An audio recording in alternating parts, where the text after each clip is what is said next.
ہمارے پیارے نبی صلی اللہ علیہ وآلہ وسلم اور ایک صحابی کا واقعہ بہت خوبصورت ہے، پلیز ضرور سن کے جائیے گا۔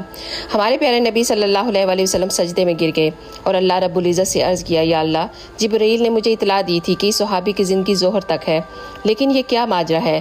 تو غیب سے آواز آئی، اے میرے حبیب، تقدیر میں یہی تھا کہ اس کی زندگی ظہر تک تھی، لیکن جب آپ نے اس کی شادی کی اور اس کی خواہش پوری کرنے کے لیے اس کے لیے میٹھا بھی بھیجا، تو رات کو یہ صحابی کھانا کھانے کے لیے اپنی بیوی کے ساتھ بیٹھا ہی تھا، ابھی کھانا کھایا ہی نہیں تھا کہ دروازے پر فقیر نے آواز لگائی کہ میں بھوکا ہوں، اللہ کے نام پر کچھ دے دو۔